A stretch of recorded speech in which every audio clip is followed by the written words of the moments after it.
Welcome back to the Moon Talks with Dad channel. Picture this. Psychologist Sandy Mann is sitting in a local cafe when she decides to offer a perfectly good, untouched cup of coffee to a complete stranger. Instead of a smile and a thank you, the stranger stares back with intense suspicion. They wonder if she spat in the cup, or worse, if the drink is somehow poisoned. It highlights a strange tension we live with every day. As humans, we have an innate desire to help one another. Yet trying to execute a simple good deed in public feels incredibly awkward, almost impossible. That cafe rejection is a daily reality. Modern society has conditioned us to view unprompted generosity as an immediate source of alarm. To understand how we got here, we have to look back. Data shows that average empathy scores have dropped 40% since the 1970s. The ensuing decades built a culture of hyper-individualism. We were taught from a young age that strangers are inherently dangerous and out to trick us. This created a psychological reflex. If someone offers us something for free today, our immediate assumption is that there must be a hidden, malicious motive attached. We haven't lost our biological drive to help each other. Rather, we've constructed a thick sociological firewall that actively prevents us from accepting help when it arrives. Michael Norton and his research team at Harvard Business School wanted to see if this drive to help was an actual biological imperative. Data collected across 130 countries reveals people who spend money on others consistently report higher happiness levels, independent of personal wealth. Physiologically, regularly volunteering drops the risk of severe illness in women by 16%, while boosting overall immune function. Altruism is clearly a hardwired biological survival mechanism. Our bodies are physically designed to reduce stress and fight disease through the act of giving. Historically, cultures recognized this behavior as a positive contagion.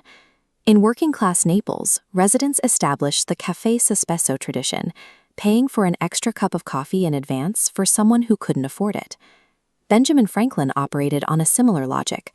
When he loaned money to a friend, he explicitly requested that the debt be repaid not to him, but to another person who had fallen on hard times. This exact multiplier effect happens today when a customer at a drive-thru pays for the car behind them, prompting the next driver to do the same. Once a good deed successfully bypasses our modern skepticism, it acts as an infectious agent. It triggers an immediate domino effect, compelling the receiver to pass the goodwill along. To test if we can manually trigger this effect, Sandy Mann spent 2 weeks attempting daily good deeds that cost under £1. She hit a wall of rejection over and over. People refused her offers of an umbrella or a parking ticket until she made one crucial adjustment to her approach. She started explaining her motives. Offering the free coffee, she added a simple detail. "My 7-year-old just didn't want this." That logical justification instantly disarmed the stranger's defensive conditioning, turning their suspicion into a smile. Pure intentions are no longer enough to get past our social armor. Providing a transparent reason dissolves that friction, allowing the kindness to land. Clinical psychologists are now taking this data out of the lab and applying it in practice. They are actively prescribing small, structured acts of kindness as a supplementary treatment for patients dealing with depression. The therapeutic mechanism is straightforward. Completing a good deed provides concrete proof to a patient that they have tangible value and can positively impact the world around them. If you want to test this yourself, you have to start small to avoid triggering suspicion.